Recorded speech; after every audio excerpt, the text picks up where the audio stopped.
Please welcome Joaquin Cuenca, CEO at FreePick.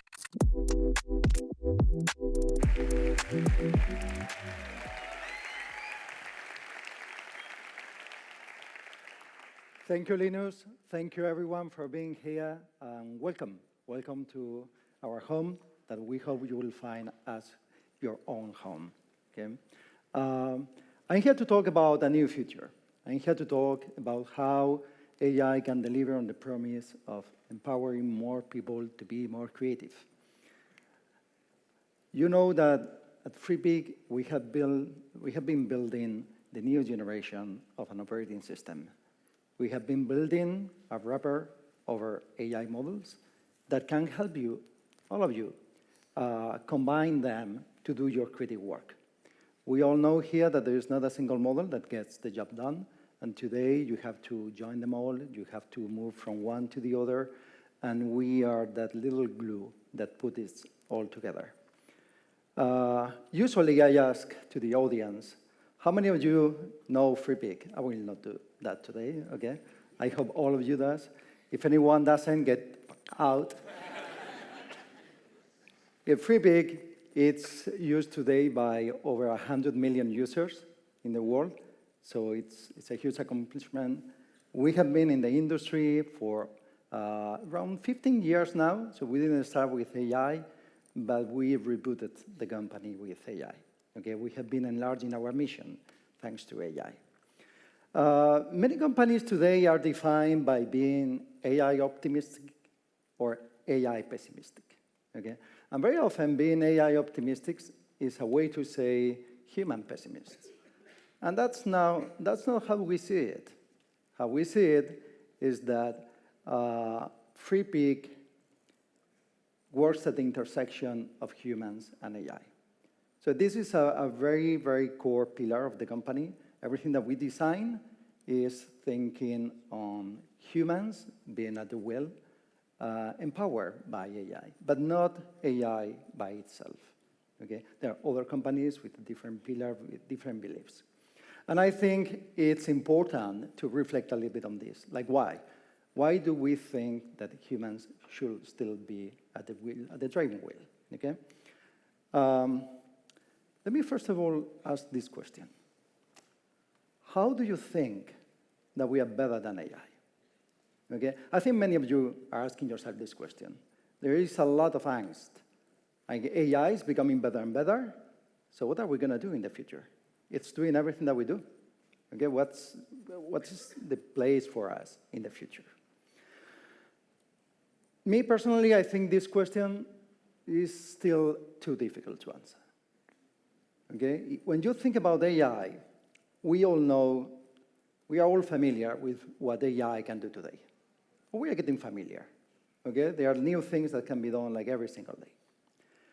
We all can think of what AI will be able to do in the near future. Okay? We can extrapolate what is happening. Do you remember when we started having computers that started to play chess? At the very beginning, we all, at least the grandmasters, they thought that the computer will never be able to play chess as a grandmaster. Then they became as good as a grandmaster playing chess. Okay? And then we saw, okay, it's actually able to play, but it will never be able to play as the best of us. Then they beat the best of us. And then we started saying, of course, it can do more calculations than any human. What are our chances? We have no chance here. Okay, so this is happening across more and more tasks. Whatever AI does at the beginning, it looks like hopeless. Then it becomes as competent as a human. And then after the fact, we reflect on it and say, okay, but what was our chance? We cannot compute. We cannot think as much as a computer. Okay? We still don't know what's the limit of AI. This is going to keep evolving over the next years. AI is not yet it still doesn't have general intelligence. There are still places where we have to unlock the AI. So this is still obviously a place today for humans. And we don't know what's going to happen in the future. Okay? We don't know if they will actually become generally intelligent. I think it's better to change the question, to ask ourselves, how are we different than AI? That's a simpler question. Okay, let's not think about better or worse. How are we different? So let's make two columns here. I'm not very organized, but let's play the game for a second. What are the big differences? So number one, AIs, they can be paused and resumed, which is important because that means that at any point in time, you can stop it, you can continue at your leisure. They can be copied. That's a major difference with humans. You can take an AI from one place and you can copy it somewhere else. That means that they don't die, like us, okay? And that also means that they are not unique as we are, okay? You can delete things from the memory of an AI, okay? That's almost a consequence of being able to post and copy. You can post and copy, you can pause, you can run a new execution, and you can rewind back and run another execution. And it will have no memory of this other branch, okay? So that enables new things that you cannot do with humans. And actually, I'm very contrarian into some of my opinions. I think that AIs are going to be more fair than humans. Okay, we have biases that are deeply ingrained in how we think. And I think we can remove those biases from AI because we can A/B test AI. And when we find a bias, we can work it out. Okay, we can make it more fair. That doesn't happen with humans, okay? Humans, on the other side, our memory is up and only. You can only add new things to memory, okay? I can ask you, hey, forget about what I said. You can act like you forgot, but you didn't, okay? It's a very fundamental difference. If we delete something from memory, it's actually non-controllable. Sometimes we forget, but we don't decide what are the things that we forget. Humans, we cannot be copied. That's very fundamental, okay? You cannot plug a USB device on my brain and just make a copy of it and have another Joaquin sitting on the shelf. It doesn't work. Yeah, we are messy and we are unique. And the last one is that our sensors are always on. I'm here seeing, smelling, tasting, listening, and speaking, okay? And I cannot shut down any of those senses. I can cover my eyes. That's the best that we can do. But with AI, you can do that, okay? It can see, but you can shut that down, and you can make an AI that doesn't see, okay? So those are like the main differences between AI and humans, and that has deep consequences. Like one consequence is, I have this difficult time with the gym. I try to go like every now and then. And so at some point, I got a personal trainer, and the only time in my schedule available was at 7 a.m. So it is difficult enough at a good time, imagine at 7 a.m. So every morning, I had my alarm, and it was very close to my home, thankfully. I had my alarm at 6:45. I had to get up, quickly get dressed, and go to the gym. So my personal trainer, he was there, always on time. I was not. So the first time that I felt him is this guy, he had woke up at 6, go to the gym, he was waiting for me, and I felt him. I felt him once, I felt him twice. I didn't do that again, okay, because I was ashamed of myself. Because you can fail another human. You cannot fail an AI because you can make it forget. Okay, I don't care if I fail the AI, I'm restarting, okay? I think we can play that role of being mentors, being teachers to others, because we can inspire them, we can inspire others, and we can be the thing that pushes them to be better, okay? I think AI is gonna have a very difficult time doing that. It can be wonderful explaining new things, they will have a hard time inspiring people to become better. So I think this framework, of laying down how are we different, can help us understand what are going to be our strengths and what are going to be our weaknesses. And I'm not saying that I have an answer for the future, but I think it's important to understand that we are not the same, okay? And I think we will never be the same. So to sum it up, at this company, we believe in you. We believe in your uniqueness. We believe in what you bring to the table. We believe that when you take a creative project on your shoulders, you're going to use your absolutely unique experiences on this world, and you're going to put that in your project, okay? So you don't want to be replaced by AI, please stay unique, okay? Be interesting. That brings me to the next slide here, which is around, we understand that we need to be unique, but very often we believe that we don't have to be whole. That to do a good job, it's enough to use the right-hand side of the brain or the left-hand side of the brain. So traditionally, you have this idea that creative people use their right-hand side of the brain, engineers use their left-hand side of the brain, and that you are one or the other. You're not.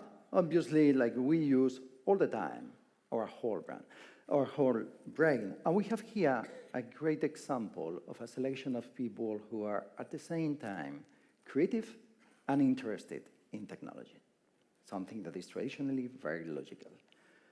We think that there is going to be a new job opening in the market. Traditionally, we had creatives that use their creativity, and that's always useful. And we had engineers that help build scalable processes, repeatable processes. We think that there is a new job emerging. This, I call it the creative engineer. Maybe we'll have another name, okay? And I think many of you embody this new job. Okay? It's people that combine technology to get more creative outcomes. And actually, I think that creativity has always been about that. It's always been about how can we use the tools that we have to get a better outcome. So how are we designing for this world where there is a new job, where people can be more creative? Honestly, at the beginning, it was like getting into a mist. Okay, like we saw when we started with AI, it was not like being at the edge of a cliff. It was not that feeling, but it was certainly like getting right in front of a dense fog. Okay, we didn't have clarity into the future. We didn't know what was in front of us, how the future will look like. So we started working on a few principles for the company. Okay? We didn't know what to do, but we decided that we were going to build one single product that was very controversial. If you know our history, we started FreePic, we started Flat Icon for icons, we started Slides Go for slides. We had like many different projects, very, very specialized. Okay? So here we switched completely. Say, no. We are going to put everything under a single domain, and it's going to be a single product. Okay? We don't want people going from one domain to the other. There is enough of that. Okay? Our job here is to simplify for users. The other key point is that we want the AI to be controllable. You know that AI was very similar to a slot machine, okay? So you type a prompt, and you hit generate, and you hit it again, and again, and again, until you get the right image. Very difficult to control, okay? So we wanted to provide tools that help people edit your generations, and that help people get better outcomes more often. So it doesn't feel like you're just getting lucky, it feels like you are creating something. AI is more the how rather than the what, okay? But we felt that it was important to put AI into those pillars for the company. And for professionals, and that's the who. Who are we targeting? We don't think that at our size, for our company, it's appropriate to do a product for casual end users. Okay? We think that this is going to get commoditized. I think that very, very soon you will go to Google, you will ask, hey, I want an image that has this and that, and Google will give it to you. It will be on Twitter, it will be on your iPhone, it will be all over the place, okay? But given that we believe that every one of you brings something new to the table, and that you will work together to create something great, we think that we can develop a tool for professionals, okay? And that's what we did in the first 2 years after AI, okay? We built a layer on top of the models that help people use those models and get the best of them. And we have been extremely successful doing that. If I may say so, that's a strategy that then got copied by many others, okay, after we did it. You know it's been a great success. Now we started thinking, okay, what's the next step? Do we need to change those core pillars of the company for the next step? So, okay, let's give it a little twist here. Okay, here we have. The little twist, a little bit more color, is we decide that, hey, we need to make a product that is for professional teams. We believe in people, and we believe that more people can deliver a better outcome than few people, okay? We believe that people need feedback, that people want to share. How many of you remember the early days of AI where you created something and you wanted to share how you did it? Like how many of you went on Twitter and said, hey, I did this beautiful image, this is the prompt, okay? It was as simple as that, like simple days, beautiful days. Now it's the answer when somebody asks, how did you do that? It's like it's complicated, okay?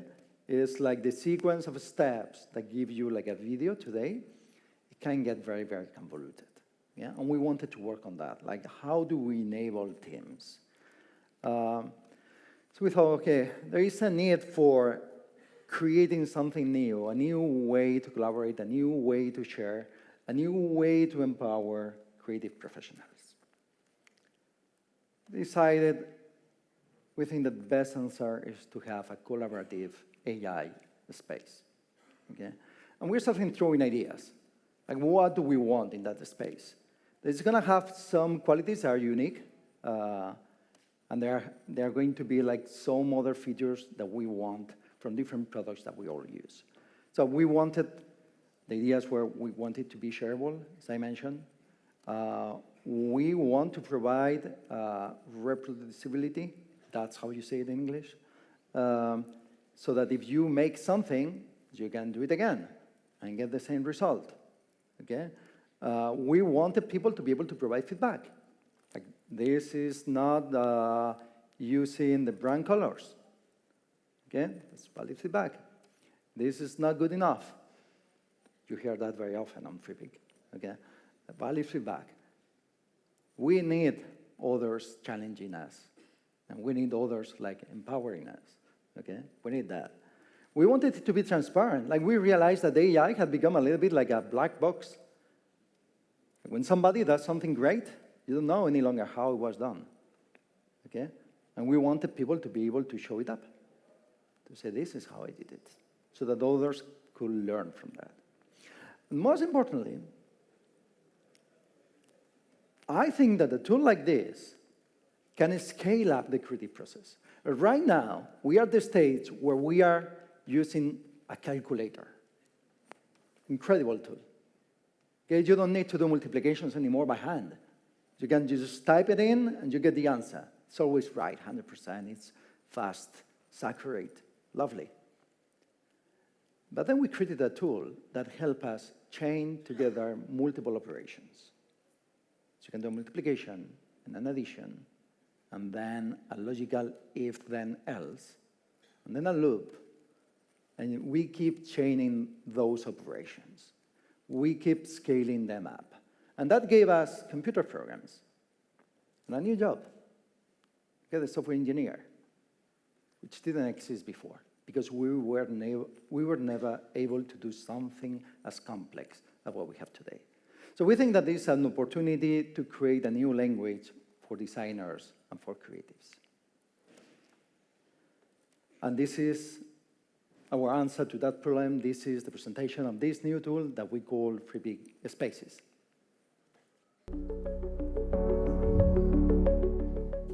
I would say flow state.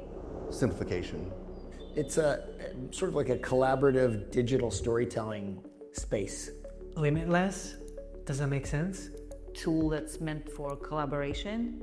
I think the collaboration thing is number one. No creative happens in a vacuum, so just being able to invite other people in is great, and it just makes the work better. You just create it as you see fit with your team and with your collaborators. I have choices now. I could use Kling or I could use VO. I could use Dream. I mean, there's so many different things I can use. I saw the future of content creation, the future of how people can turn broad concepts into produced content quickly. Having the ability to share my space so people can replicate my workflow really makes a difference. You'd be surprised at how interesting and how well the creative can be coming out of it.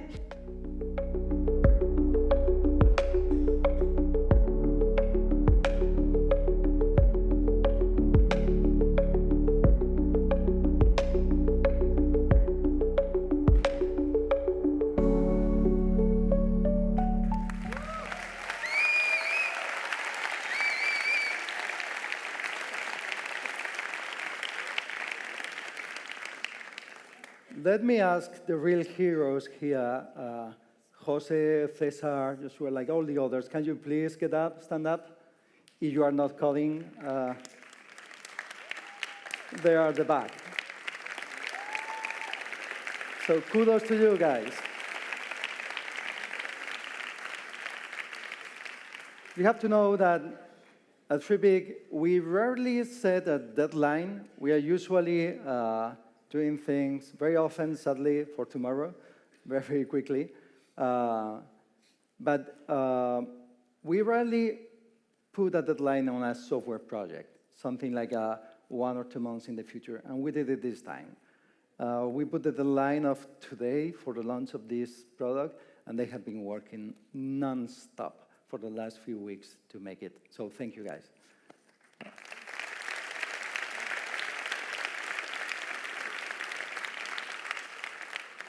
I'm going to show a little video from a user of Spaces. It has a few words for you. It's Roberto.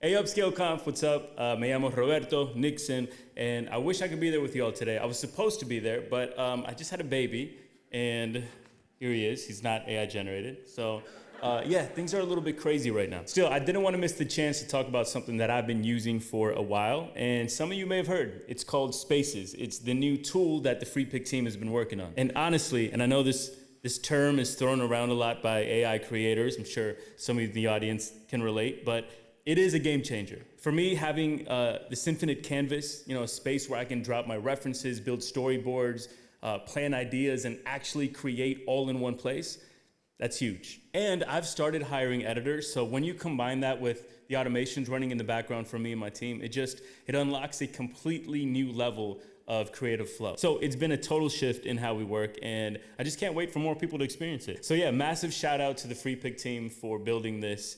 And Joaquin, thanks so much, man. Back to you. Thank you.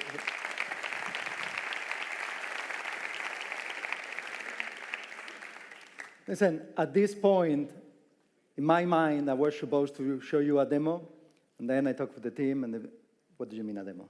No. You're not going to have a computer on the stage. It's like, okay. So sadly, I will only show you the outcome, a video that was generated very quickly in Spaces, okay, by the very talented Jesus, and a screenshot only of the space that he used to create that video, okay? So this is the video. Here we go.